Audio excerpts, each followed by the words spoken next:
नमस्कार दोस्तों, स्वागत है आपका स्टडी IQ आरंभ पर। दोस्तों, जब भी कोई यूपीएससी की तैयारी कर रहा होता है या तैयारी करने की सोचता है या जो ऑलरेडी तैयारी कर रहा है और अपने 1 2 3 साल इसमें लगा दी है, उनके मन में अक्सर कुछ सवाल आते हैं। सवाल ये हैं कि मुझे इस तैयारी में कितना समय देना चाहिए, मैं कितने अटेम्प्ट में पास हो सकता हूं, या जो टॉपर्स आ रहे हैं या जो टॉप करते हैं वो कितने प्रयास करने के बाद सफल हो जाते हैं, उनकी औसत उम्र क्या होती है, उनका शैक्षणिक बैकग्राउंड क्या होता है। मार्केट में अक्सर कहा जाता है कि इंजीनियरिंग बैकग्राउंड वाले सबसे ज्यादा सफल हो रहे हैं। तो क्या यह बात सही है? क्या मानविक विषय की जो मानविक विषय लेकर के जो तैयारी कर रहे हैं वो सफल नहीं होते? क्या जिनका बैकग्राउंड मानविक विषय से रहा है क्या वो सफल नहीं होते? ऐसे तमाम सवाल आते हैं और ये सवाल जायज भी हैं, क्योंकि आप एक सिर्फ परीक्षा की नहीं बल्कि अपने जीवन की दिशा तय करने का फैसला कर रहे हैं। तो आज के सेशन में हम इन्हीं बातों को ध्यान में रखते हुए इन सवालों को जवाब देने की कोशिश करेंगे ताकि आपको सही जानकारी मिल सके। और यह केवल इमोशन या भावनाओं पर आधारित नहीं होगा, यह होगा तथ्यों और आंकड़ों के आधार पर। हमने यूपीएससी की पिछले 10 साल की वार्षिक रिपोर्टों का विश्लेषण किया है ताकि आपको सही जानकारी मिल सके। और इस सेशन का मकसद केवल जो विश्लेषण कर रहे हैं हम, इसका मकसद केवल आपको जानकारी देना नहीं है, बल्कि आपको यह भरोसा दिलाना है कि अगर आपकी परीक्षा की तैयारी सही दिशा में होती है तो आप इस सफर में मंजिल पा सकते हैं, यकीन मानिए। तो आज के वीडियो में हम यही विश्लेषण करेंगे कि जो सब टॉपर्स हुए हैं पिछले 10 साल में, उनकी उम्र क्या थी औसत, किस उम्र में उन्होंने इस परीक्षा को टॉप किया या सफल हुए इस परीक्षा में, उनका शैक्षणिक बैकग्राउंड क्या था और उन्होंने नंबर ऑफ अटेम्प्ट कितने दिए, यानी कितने अटेम्प्ट के बाद वो इस परीक्षा में रैंक ला पाए, उससे पहले उन्होंने कितने अटेम्प्ट खपा दिए। कई बार ये होता है ना कि 2 अटेम्प्ट दे दिए, 3 अटेम्प्ट दे दिए, 4 अटेम्प्ट दे दिए किसी ने, तो उसके मन में आ जाता है कि यार अब तो हो ही नहीं रहा है, छोड़ देना चाहिए। जबकि आपको मैं जब आंकड़े दिखाऊंगा ना तो आपको उसमें ऐसे ऐसे लोग नजर आएंगे जिन्होंने 5 अटेम्प्ट दिए, 6 अटेम्प्ट दिए, तब जाके टॉप किया है उन्होंने। तो चलिए शुरू करते हैं, यूपीएससी टॉपर का बैकग्राउंड विश्लेषण करते हैं। उनकी शिक्षा क्या थी, उम्र क्या और प्रयास कितने किए थे जब वो टॉप किए थे। ठीक है, देखिए साहब, पहले बात कर लेते हैं हमने इसमें क्या क्या शामिल किया है। तो शामिल कर ले जिससे आपको एक वो मिल जाए, पूरा फॉर्मेट मिल जाए, क्या किन किन मुद्दों पर हम बात करेंगे। देखिए, यूपीएससी 2024 के हालिया रुझान को देखेंगे कि इसमें किस उम्र के या किस शैक्षणिक उसके पृष्ठभूमि के लोग सफल हुए हैं। उसके बाद हम जो 10 वर्षों की शैक्षणिक पृष्ठभूमि का भी विश्लेषण करेंगे। इसके लिए हमने जो है डेटा जो हमारा है वो ऑफिशियल डेटा है, किसी और का डेटा नहीं है। यूपीएससी हर साल वार्षिक रिपोर्ट जारी करता है और उसी के आधार पर हमने विश्लेषण किया उसका, और वहां से ये डेटा निकल के आया है। तो हमने 2013 से लेकर के 2023 तक के जो है वार्षिक रिपोर्ट का अध्ययन किया है, और उसमें से हमने ये टॉपर्स का सारा चीज निकाली है कि कितनी उम्र में उन्होंने पास किया, किस शैक्षणिक पृष्ठभूमि के लोग थे वो, और सफल उम्मीदवारों की क्या प्रोफाइल है उम्र, साथ ही साथ यूपीएससी क्लियर करने में उन्होंने कितने औसत प्रयास लगाए। और ये सब जानकारी से जो बिगनर्स हैं, जो तैयारी कर रहे हैं या तैयारी करने की सोच रहे हैं, उनको क्या फायदा मिल सकता है या उनके लिए इसका मतलब क्या है, यह समझेंगे। तो इन मुद्दों पर हम बात करेंगे। चलिए पहले समझते हैं यूपीएससी के जो हालिया जो डेटा है 2024 का। हालांकि इसकी ऑफिशियल रिपोर्ट नहीं आई है अभी तक, जो है प्रतीक्षित है, वो अभी तक ऑफिशियल रिपोर्ट जारी नहीं की है यूपीएससी ने। लेकिन अब तक के परिणामों और रुझानों के आधार पर कहा जा सकता है कि इंजीनियर जो बैकग्राउंड है, जिनका इंजीनियरिंग जिन्होंने की है, आईआईटी बीटेक वगैरह, वो अब भी चयन में सबसे आगे हैं। मैं आपको डेटा के आधार पर बताऊंगा कैसे आगे हैं, कितने प्रतिशत लोग जो है इंजीनियरिंग बैकग्राउंड से सफल हो रहे हैं। मानविकीय विषय वाले जो उम्मीदवार हैं, विशेषकर पोस्ट ग्रेजुएशन स्तर पर, वो भी तेजी से अपना इसमें आगे बढ़ रहे हैं, वो भी जो है टॉप कर रहे हैं, यानी वो भी अपना बढ़त बनाए हुए हैं। ज्यादातर जो चयन हो रहा है वो 24 से 28 वर्ष के बीच का हो रहा है। ये ऐसे ही हवा में नहीं कह रहा हूं मैं कोई बातें, सारी डेटा के आधार पर कह रहा हूं मैं, एक एक डेटा आपको सारी बातें दिखाऊंगा आपको। ठीक है, ज्यादातर जो उम्मीदवार हैं उन्होंने या तो 3 प्रयास किए या 4 प्रयास किए, यानी 3 से 4 प्रयास वो कर रहे हैं तब जाकर सफल हो रहे हैं। बहुत कम उम्मीदवार ऐसे हैं जो पहले प्रयास में सफल हुए हैं या दूसरे प्रयास में सफल हुए हैं। कम से कम 3 या 4 प्रयास दे रहे हैं लोग, तब जाके टॉप कर रहे हैं। मैं बड़े बड़े नाम गिनाऊंगा, जो पहली रैंक आई है ना, वो भी पहले जो है प्रयास में टॉप नहीं किया ना दूसरे में, उसने भी 4-5 प्रयास लगा दिए हैं। ठीक है, देखिए अब बात करते हैं कि वर्षों के दौरान शिक्षा का रुझान क्या रहे।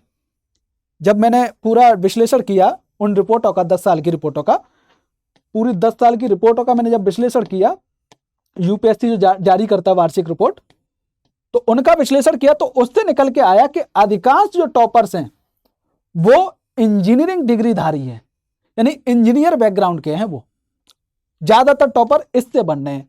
यानी मार्केट में जो कहा जाता है इंजीनियर ज्यादा सेलेक्ट हो रहे हैं, वो सही बात है। दूसरा सबसे बड़ा समूह कौन सा है टॉप करने वाला? वो मानविकी विषय वाला है, यानी बीए और एमए जैसे जो विषय है, यानी जिनका शैक्षणिक बैकग्राउंड बीए या एमए है, वो दूसरे नंबर पर है। तीसरे नंबर पर विज्ञान से यानी साइंस से जो बैकग्राउंड है उनका, यानी बीएससी और एमएससी, और मेडिकल वाले जो पृष्ठभूमि के हैं वो एक कांस्टेंट हैं, स्थिर लेवल पर हैं, लेकिन अपनी जो है टॉपर लिस्ट में अपना नाम बनाए हुए हैं। ठीक है, हालांकि वो कम संख्या में, लेकिन टॉपर लिस्ट में उनका भी नाम शामिल हो रहा है। अब बात करते हैं शिक्षा रुझान की। बात करें कि 2013 से लेकर के 2023 तक, यानी 10 साल में कौन सी विषय को लेकर के, यानी किस शिक्षा बैकग्राउंड वाले लोग इसमें सफल हुए हैं। तो देखिए वर्ष 2013 की बात कर रहे हैं हम, तो 2013 में इंजीनियरिंग बैकग्राउंड के लोग 67% सफल हुए थे। वही मानविकी विषय वाले 18%। तो यहां दिख रहा होगा इंजीनियरिंग बैकग्राउंड से पहले नंबर पर, दूसरे नंबर पर मानविकी विषय, विज्ञान वाले तीसरे नंबर पर, यानी कि बीएससी और ये सब, मेडिकल वाले 7% जो है सफल हुए 2013 में, जबकि पोस्ट ग्रेजुएट लगभग 22% लोग सफल हुए। तो ऐसे एक एक करके डेटा देखें तो सबसे ज्यादा जो हर साल, यानी 2013 से लेकर के 2022 तक की बात कर रहे हैं हम, क्योंकि यूपीएससी ने यहीं तक के आंकड़े जारी किए हैं, यहीं तक की अपनी वार्षिक रिपोर्ट जारी की है। इससे आगे के आंकड़े ऑफिशियल नहीं थे हमारे पास, इसलिए वो शामिल नहीं किए गए हैं।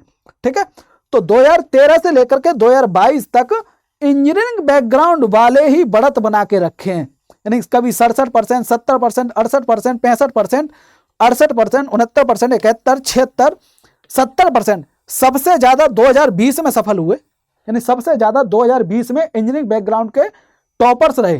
ठीक है, तो सबसे कम 2016 में रहे, वो भी 65% ओनली। मानव के विषय की बात करें तो ये भी जो है 18 से लेकर 13 से 18%, 20% के बीच में रहा है इनका औसत जो है। सॉरी, विज्ञान विषय की बात करें तो ये भी जो है 8%, 7%, 6, 5, यानी 5 से 8% के बीच में ही लटके हुए हैं। तो ऐसे करके पूरा डेटा है। उसके बाद जो पोस्ट ग्रेजुएट है वो भी जो है अच्छी खासी संख्या में सफल हो रहे हैं। मामला केवल इन दो पर अटका हुआ है, विज्ञान वाले और मेडिकल, जो साइंस बैकग्राउंड से हैं और मेडिकल बैकग्राउंड से हैं, वही जो है कम संख्या में चयनित हो रहे हैं। बाकी सबसे पहले नंबर पर जो है इंजीनियरिंग वाले हैं, दूसरे नंबर पर मानव के बीए और एमए वाले हैं। अब ये इंजीनियरिंग वाले ही क्यों सबसे ज्यादा सफल हो रहे हैं, इसका भी लॉजिक है, और वो लॉजिक मैं अभी आपको बताऊंगा। ठीक है, और ये क्यों कम जो है सफल हो रहे हैं, इसका भी लॉजिक है।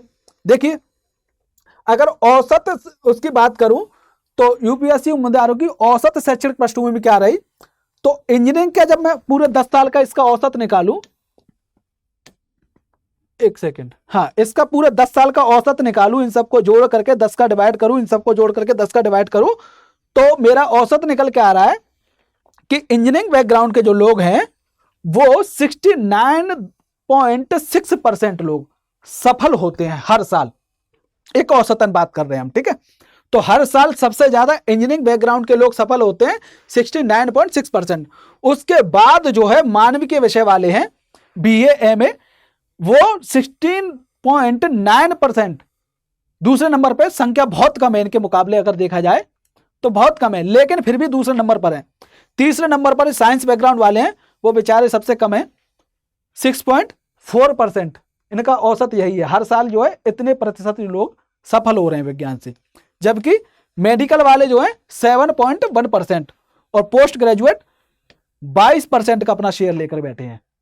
तो ये औसत निकल के आता है पिछले 10 साल का। यहां से आपको एक क्लियर पिक्चर दिख रही होगी कि कौन सी शैक्षणिक बैकग्राउंड वाले जो लोग सफल हो रहे हैं। अब आप आंकड़ों के आधार पर सारी बात कह सकते हैं, केवल हवा में नहीं, या मार्केट में या यूट्यूब पर या कहीं भी जो है अपने आस पड़ोस से या अपने दोस्तों से सुनकर नहीं केवल कहना है। ये आंकड़े बता रहे हैं कि कौन सी शैक्षणिक बैकग्राउंड के लोग सबसे ज्यादा सफल हो रहे हैं यूपीएससी में। तो ये आंकड़े यही कह रहे हैं कि यूपीएससी में इंजीनियर जो हैं, बीटेक आईआईटी वाले, ये ज्यादा सफल हो रहे हैं। अब देखो साहब क्यों सफल हो रहे हैं, तो औसतन मैंने बता दिया, सबसे 2020 में सबसे ज्यादा थे, 76% थे। तो इसलिए सफल हो रहे हैं क्योंकि इनकी विश्लेषणात्मक क्षमता जो है अन्य की तुलना में अच्छी होती है, ज्यादा होती है। संगठित तैयारी करने का इनका कारण है, क्योंकि एक तो सीसेट सबसे बड़ा कारण है, और सीसेट में ये जो है बढ़त बना लेते हैं, क्योंकि ये मैथ बैकग्राउंड रहता है इंजीनियर वालों का। ये है मानविकी विषय वाले, बताइए औसत इतना है, 13 से 20% के बीच में झूल रहे हैं, कभी 13% तो कभी 16%, कभी 17%, कभी 18%, तो उतार चढ़ाव रहता है। लेकिन हालिया वर्षों में थोड़ी गिरावट देखी गई है, जैसे 2020 में सबसे कम रहे, 13% जी रहे। तो अब ऐसे में सवाल आता है, क्या मुझे बीए, अगर मैंने बीए की है या एमए की है, तो मुझे क्या तैयारी करनी चाहिए, क्योंकि संख्या बहुत कम है ना। तो इसका भी जवाब दूंगा मैं, तैयारी करनी चाहिए नहीं करनी चाहिए। देखिए अब बात करते हैं तीसरे नंबर की, विज्ञान एवं मेडिकल की। सारी बातें आप जो चाहो तो स्क्रीनशॉट ले सकते हो, सारी बातें बता दिया मैंने, ठीक है। अब देखिए किस उम्र में जो है लोग सफल हो रहे हैं, यानी कि कौन सी उम्र के लोग ज्यादा सफल हो रहे हैं, कौन सी उम्र के लोग कम सफल हो रहे हैं, उसका भी एक विश्लेषण किया। पूरी 10 साल की मैंने वार्षिक रिपोर्टों को पढ़ा, वहां से मैं निकाल के लाए ये आंकड़े आपके लिए, ताकि आपको सही जानकारी मिल सके और आप अपनी परीक्षा की तैयारी को सही दिशा दे सकें, ठीक है। तो देखो वर्ष 2013 में 21 से 24 वर्ष के जो लोग थे, यानी 21 से 24 वर्ष के उम्मीदवार थे, वो 14% लोग सफल हुए। वहीं 24 से 26 वर्ष के जो लोग थे, उम्मीदवार थे, वो 30% लोग सफल हुए। यानी कि 21 से 24 वर्ष की तुलना में 24 से 26 वर्ष के जो लोग थे वो ज्यादा सफल हुए। वहीं 26 से 28 वर्ष की तुलना में बात करें, 26 से 28 वर्ष के लोगों की बात करें, तो वो 28% सफल हुए। यानी कि 21 से 24 वर्ष की से ज्यादा। 28 से 30 ये आंकड़ा 18% पे आ जाता है, और 30 वर्ष और या 30 से ज्यादा के लोग जो हैं वो केवल 10% ही सफल हो रहे हैं। यानी 30 के बाद जो है, अगर आप परीक्षा की तैयारी कर रहे हैं, या 30 के बाद जो लोग परीक्षा में दे रहे हैं अपनी, तो वहां सफलता की दर थोड़ी कम हो जा रही है। सेम 2014 में भी आपको देखने को मिलेगा, 21 से 24 के 12%, फिर आंकड़ा बढ़ेगा, फिर थोड़ा सा घटेगा, फिर बढ़ेगा, वो घटेगा, और फिर यहां आकर के फिर कम हो जाएगा। तो ऐसे देखें तो 2013 से लेकर के 2022 तक सबसे ज्यादा नंबर 24 से 26 वर्ष के लोगों का रहा होगा। देखिए आप नजर डालिए डेटा पर, एक एक करके देखिए, 30, 31, 29, 32, 32, 31, 30, 18, 30, 29। तो यानी कि सबसे ज्यादा, अगर इसकी अपेक्षा इसकी तुलना में बात करें तो ये रहे। फिर 26 से 28 वर्ष की बात करें तो 28%, 29, 30, 28, 27, 27, इस तरीके से जो है देखें तो 26 वर्ष अभी भी, यानी 24 वर्ष से 26 वर्ष के बीच के जो लोग हैं वो भी अभी भी बढ़त बनाए हुए हैं। हालांकि दूसरे नंबर पर 26 से 28 वर्ष के लोग हैं। और 28 से 30 वर्ष की बात करें तो ये इनका भी औसत करीब 15-16% निकल के आएगा। देखिए औसत देख लेते हैं, इनका औसत कितना निकल के आता है। तो देखिए 21 से 24 वर्ष के लोग हैं, वो औसतन हर साल 13.36% लोग सफल हो रहे हैं। यानी जितने लोग परीक्षा देते हैं यूपीएससी की, उसमें से 21 साल से लेकर के 24 साल के जो बच्चे हैं, या जो परीक्षार्थी हैं, या उम्मीदवार हैं, वो हर साल औसतन 13.36% सफल हो रहे हैं। जबकि सबसे ज्यादा सफलता का दर जो है 24 से 26 वर्ष की उम्र में निकल के आ रहा है। औसतन हर साल 29.39% जो है लोग सफल हो रहे हैं। कौन सी उम्र के ग्रुप के? 24 से 26 वर्ष की।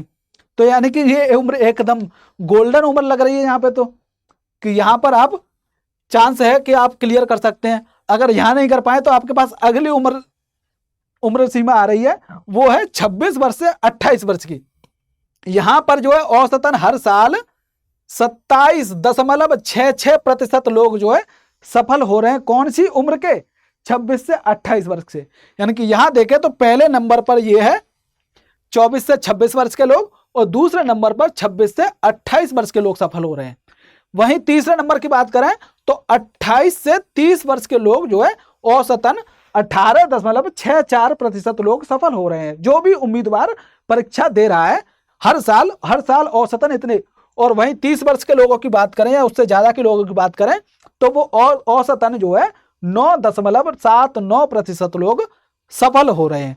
तो यानी कि ये 3 उम्र निकल के आती हैं, 24 से लेकर के 26 वर्ष, 26 से 28 और 28 से 30 वर्ष, जहां पर औसतन सबसे ज्यादा जो है सफलता दर है।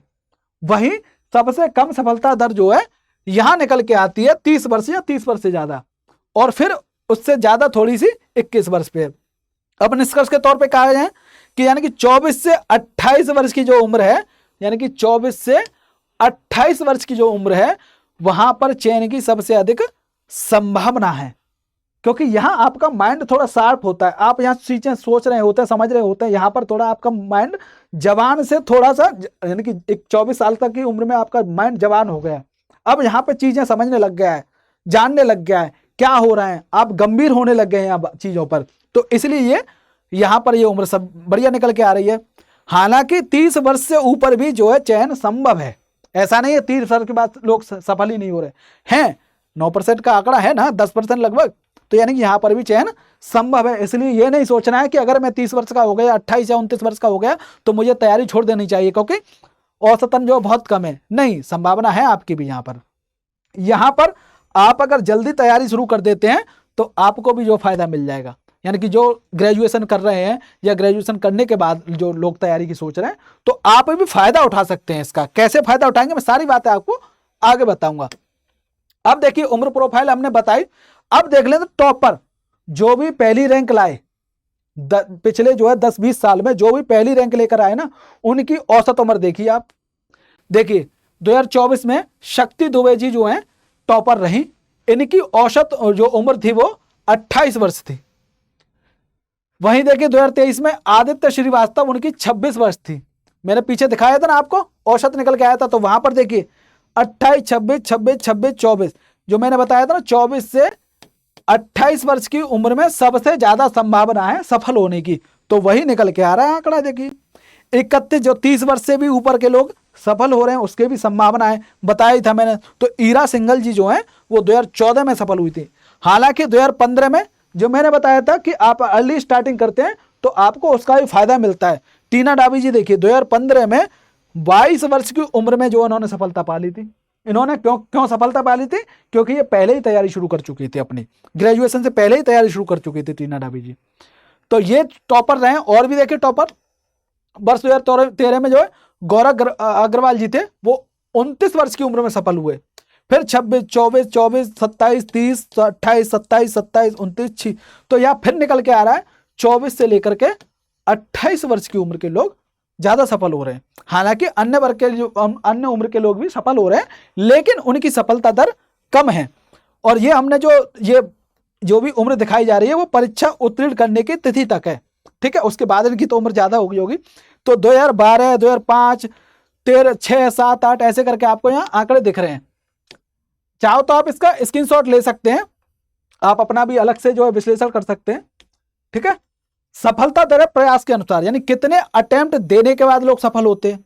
क्या पहले ही अटेम्प्ट में लोग सफल हो रहे हैं, क्या दूसरे अटेम्प्ट में लोग सफल हो रहे हैं?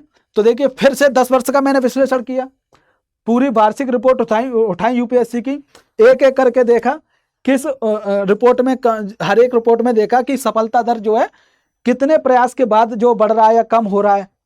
तो देखिए वर्ष 2023 में पहले प्रयास में केवल 8.1% लोग सफल हुए, वहीं दूसरे प्रयास में 20% लोग। यानी कि यहां क्या दिख रहा है कि पहले प्रयास में सफलता दर कम होती है, दूसरे प्रयास में बढ़ रही है। तीसरे में देखो 25%, यानी कि पहले, दूसरे, फिर तीसरे में बढ़ रही है। यानी कि लोग एक से अधिक जब प्रयास करते हैं, अटेम्प्ट देते हैं, तो सफलता दर ज्यादा होती है। यानी आप जरूरी नहीं, गारंटी नहीं कि आप पहले में सफल हो जाएंगे। अगर आप पहले में नहीं हुए तो निराश मत होइए, दूसरे में नहीं है तब भी निराश मत होइए, तीसरे में नहीं हुए तब भी निराश मत होइए। अभी मैं जब एक टॉपर की जो पूरी मार्कशीट दिखाऊंगा, टॉपर्स की पूरी प्रोफाइल और दिखाऊंगा आपको, तो समझ में आएगा कि वो पहले में भी सफल नहीं हुई, दूसरे यानी कि पहले दूसरे तीसरे में प्री तक उन्होंने क्लियर नहीं कर पाया, लेकिन वो टॉप कर गई, पहले नंबर की रैंक पाई उन्होंने, यानी कि 3 बार प्री में फेल हो गए, वो जो है अब टॉप कर गई। मैं दिखाऊंगा आपको सारी बातें। तो 2013 से लेकर के 2022 तक देखेंगे आप, तो पहले प्रयास में जो है सफलता दर कम ही निकल के आ रही है। औसतन अगर बात करें तो 7 से 7.2% के समथिंग जो निकल के आएगा।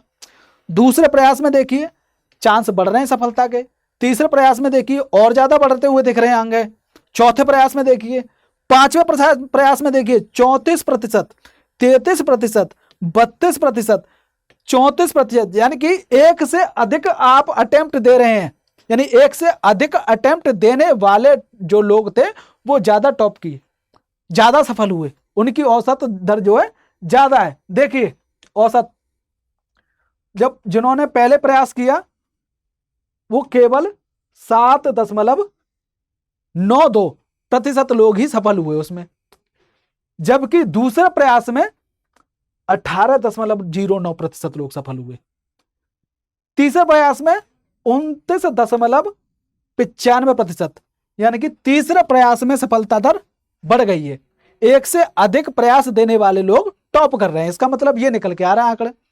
चौथे प्रयास में 23%, पांचवें प्रयास में भी कुछ लोग कहते हैं ना एक प्रयास नहीं हुआ, एक प्रयास में नहीं हुआ, 2 में नहीं हुआ, 3 में, छोड़ दो भाई अब तो हो गया। आपके रिश्तेदार आपके घर वाले भी आपसे प्रेशर करते रहते हैं, अरे छोड़ना, नहीं हो रहा तो छोड़ना, लेकिन यहां देखिए नजर डालिए आंकड़ों पर, एक से अधिक प्रयास जब देंगे आप तभी सफल होंगे, आंकड़े तो यही कह रहे हैं। पहले प्रयास में भूल जाइए, पहले प्रयास में वही कर सकता है जो 12th के बाद तैयारी शुरू कर दिया हो या उससे भी पहले शुरू कर दिया हो, ग्रेजुएशन में अच्छे से सब सब्जेक्ट को पढ़ा हो, ग्रेजुएशन के दौरान ही उसने यूपीएससी की परीक्षा की तैयारी शुरू कर दी होगी, वही जो है सफल हो रहा होगा। जैसे टीना डाबी जी का मैंने आपको उदाहरण दिया, उन्होंने ग्रेजुएशन से पहले ही तैयारी शुरू कर दी थी, इसलिए जो है वो सफल हो गई। और आप जिस पर ये वीडियो देख रहे हैं स्टडी IQ आरंभ, आप ये जो चैनल इन्हीं बातों को ध्यान में रख के वो बनाया गया है कि जो लोग तैयारी जल्दी शुरू करना चाहते हैं तो उनको सही दिशा मिल सके, सही रणनीति मिल सके, सही जानकारी मिल सके। तो ऐसे लोग अगर आप हैं तो आप तुरंत चैनल को सब्सक्राइब कर लीजिए, हमारे वीडियो को लाइक कर लीजिए और इसे शेयर भी कीजिए। ठीक है, चलिए अपनी बात पे आते हैं। तो आप देख रहे हैं किस तरीके से कि एक से अधिक जब प्रयास दिए हैं लोगों ने, एक से अधिक प्रयास किए हैं लोगों ने, तब जाके वो सफल हुए हैं। यानी पहले प्रयास में जो है सफलता दर कम रही, फिर उसके बाद बढ़ती गई है। अब देखिए साहब, यूपीएससी में सफलता के प्रयास, जो अब निष्कर्ष की बात करूं मैं, तो यूपीएससी में एक बार में सफल होना दुर्लभ है। क्यों दुर्लभ है? क्योंकि परीक्षा की प्रकृति ऐसी है, जो प्रीलिम्स होता है उसकी प्रकृति ऐसी है कि हर साल जो है कुछ ना कुछ यूपीएससी उसमें एक्सपेरिमेंट कर देता है, कुछ ना कुछ कठिनाई का स्तर बढ़ा ही देता है। तो ऐसे में अब वो अप्रत्याशित तरीके से उसमें एग्जाम आता है, तो फिर जरूरी नहीं हर साल जो है आपके अनुसार ही चीजें आए। जिस साल छात्रों के अनुसार चीज आती है वो टॉप कर जाता है, जिसके अनुसार चीज नहीं आती वो बाहर हो जाता है। तो इसलिए पहले प्रयास में दुर्लभ है।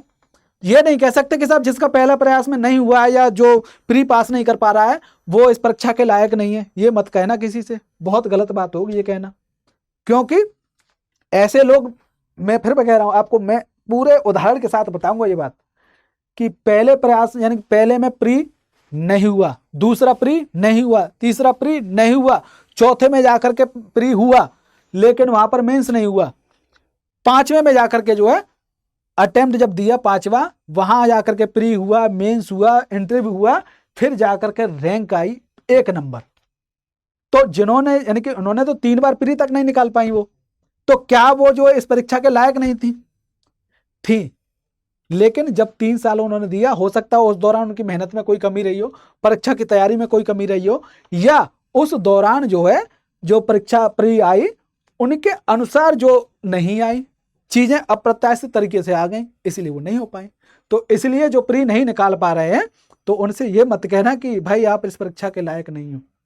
क्या पता कब किसकी किस्मत चमक जाए, क्या पता कब किसके अकॉर्डिंग चीजें सही बन जाएं। ठीक है, तो केवल 7 से 8% उम्मीदवार ही पहले प्रयास में सफल हो रहे हैं, जो मैंने आपको आंकड़ों के आधार पर दिखाया, पूरा डेटा दिखाया मैंने आपको। ठीक है, कोई हवा में बात नहीं कर रहा हूं मैं, बिना तथ्य के बात नहीं कर रहा हूं, तथ्य और आंकड़े के आधार पर ही आपको सारी बात बता रहा हूं। और ये तथ्य आंकड़े मैं ऐसे नहीं लेके आया हूं या किसी ऐसी हवाई वेबसाइट से नहीं लेके आया हूं, यूपीएससी की ऑफिशियल वेबसाइट से, ऑफिशियल वार्षिक रिपोर्ट जो एनुअल रिपोर्ट जारी करता है यूपीएससी, वो लेके आया हूं। कौन सी? एनुअल रिपोर्ट जो जारी करता है यूपीएससी, वहां से ये सारे आंकड़े निकाले हैं आपके लिए। और केवल इसलिए निकाले हैं कि आपको केवल जानकारी ना मिले, बल्कि आपको यह भरोसा दिलाया जा सके कि अगर आप सही दिशा में तैयारी करते हैं तो आप भी मंजिल को पा सकते हैं।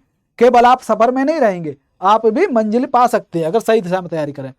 तो 90 से 92% लोग कौन से हैं?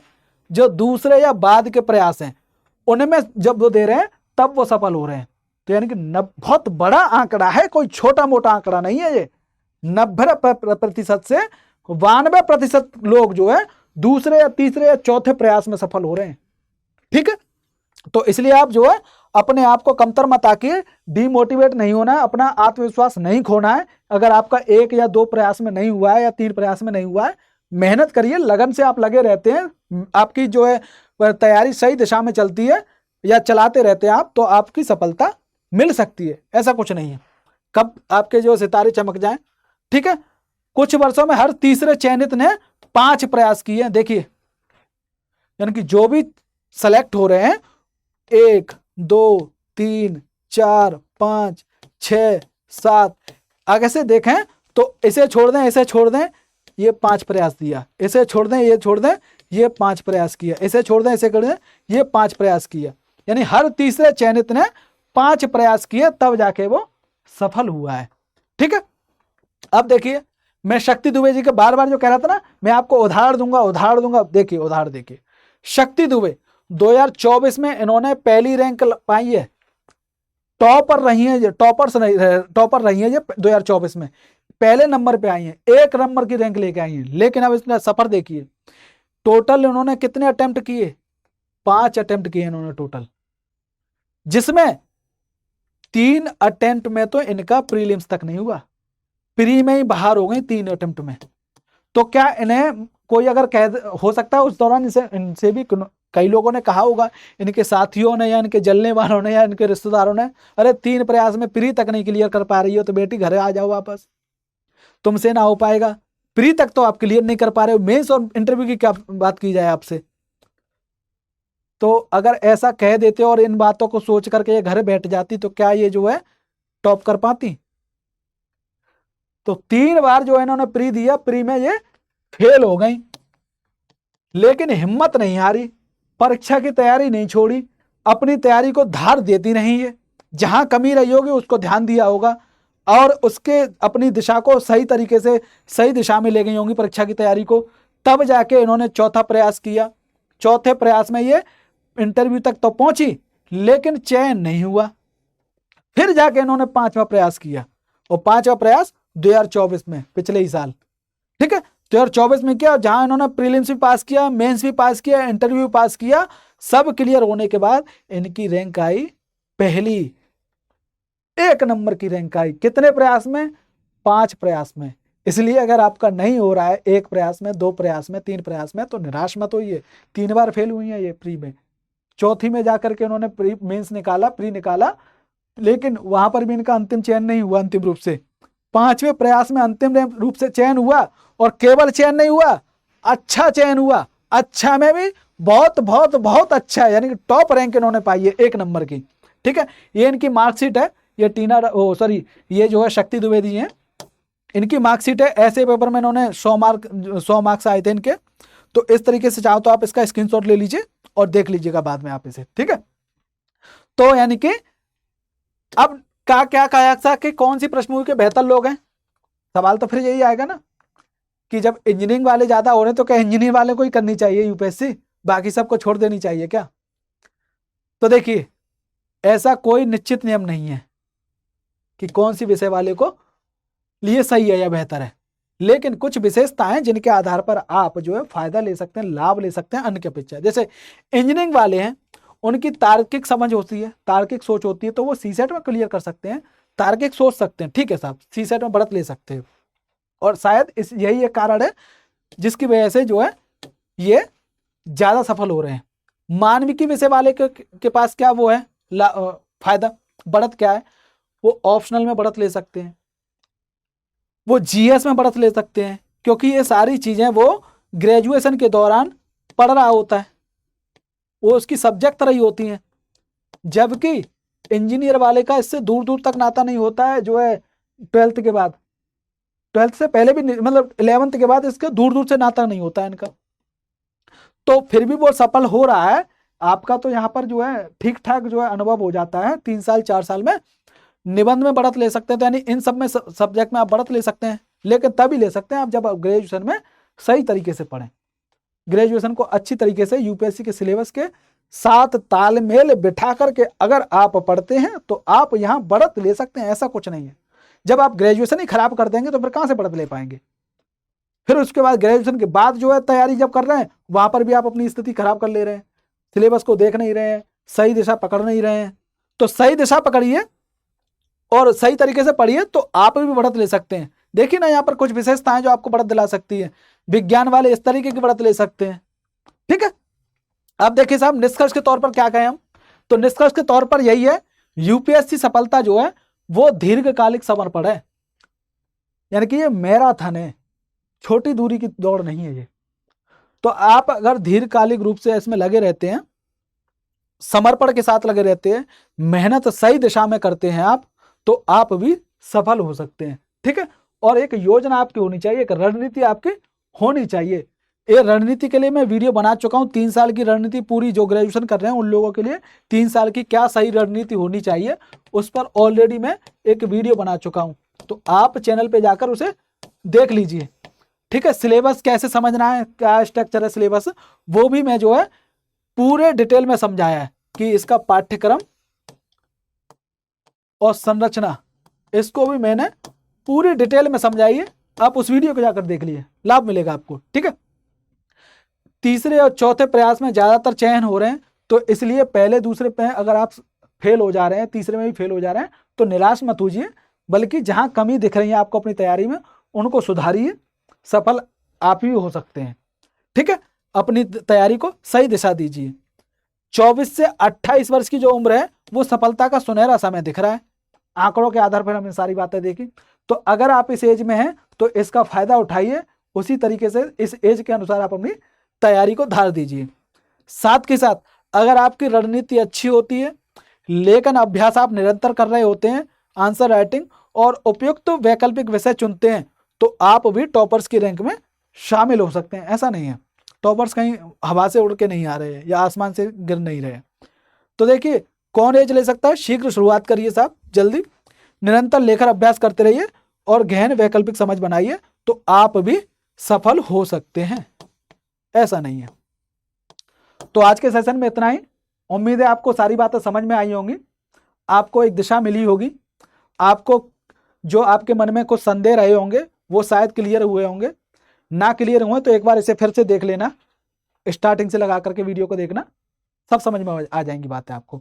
और मैं हर बार रणनीति से जुड़ी वीडियो ला रहा हूँ, पहले भी कई वीडियो ला चुका हूँ मैं, यूपीएससी में किस तरीके से एनसीईआरटी पढ़नी चाहिए, नोट्स किस तरीके से बनाने चाहिए, न्यूज़पेपर किस तरीके से पढ़ना चाहिए, उसके लिए नोट्स कैसे बनाने चाहिए, इसका स्ट्रक्चर और सिलेबस क्या है उसे किस तरीके से समझें, उस पर भी डिटेल में वीडियो बनाई है।